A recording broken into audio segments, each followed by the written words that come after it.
Worker అనేది currently power on స్టేట్‌లో లేదు. అన్‌రీచబుల్ స్టేట్‌లో ఉంది. సో, నువ్వు ఆ పార్ట్స్‌ని ఏదైతే నువ్వు క్రియేట్ చేసావో ఆ పార్ట్స్‌ని వర్కర్ 2 లోకి, వర్కర్ 3 లోకి తీసుకొని అంటే వెళ్లి డిప్లాయ్ చేయొద్దు. డిప్లాయ్ చేసినా నీకు ఎటువంటి యూజ్ లేదు. ఎందుకంటే అది అన్‌రీచబుల్.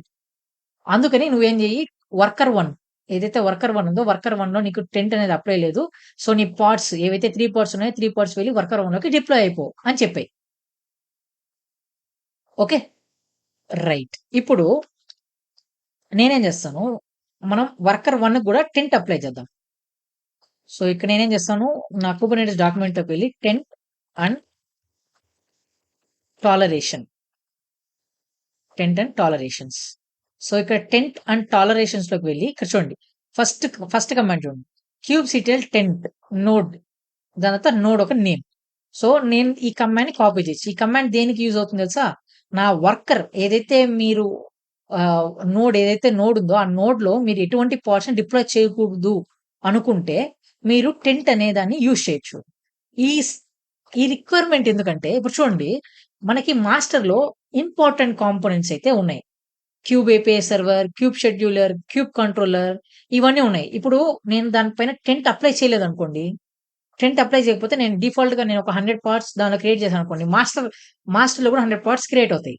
మాస్టర్‌లో కూడా 100 పార్ట్స్ క్రియేట్ అయినప్పుడు ఆటోమేటిక్‌గా దాని సీపీయూ యుటిలైజేషన్, ర్యామ్, దాని ఫైల్ సిస్టమ్ అన్నీ పెరిగిపోతాయి. పెరిగిపోయి నా మాస్టర్ అనేది వర్క్ అవ్వదు. అప్పుడప్పుడు షట్ డౌన్ స్టేట్, కరప్ట్ స్టేట్‌లో కూడా వెళ్ళిపోతుంది.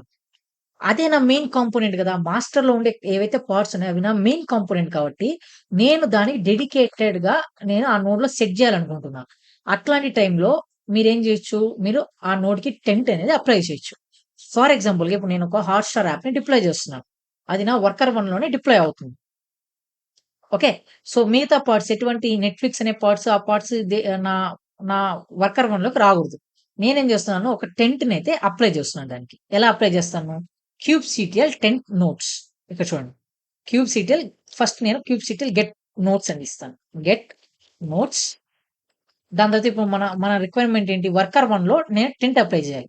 వర్కర్ 1లో నేను టెంట్ అప్లై చేసేదానికంటే ముందు మీకు ఇంకొకసారి చూపిస్తున్నాను. వర్కర్ 1లో ఎటువంటి టెంట్ అనేది అప్లైలో లేదు. ఇప్పుడు నేను టెంట్ అనేది అప్లై చేస్తాను. క్యూబ్‌సిటిఎల్ టెంట్ నోట్స్ అండ్ దెన్ మనం ఏదైతే వర్కర్ నోడ్ ఇవ్వాలనుకుంటున్నానో ఆ వర్కర్ ఒక నేమ్ ఇస్తాం. ఇక్కడ నా వర్కర్ 1కి నేను చేయాలని అనుకుంటున్నాను కాబట్టి నేను వర్కర్ 1 అని ఇస్తాను. వర్కర్ 1 అని ఇచ్చి నేను హాట్‌స్టార్ చూడండి మనిష్టం. స్ ఓకేనా? మనిష్టం. మనం ఏదైనా ఇవ్వచ్చు. కానీ తర్వాత వాల్యూ ఏదైతే ఉంటుందో దాన్ని నేను ఏం తీసుకోవాలి? నో షెడ్యూల్ అని తీసుకోవాలి.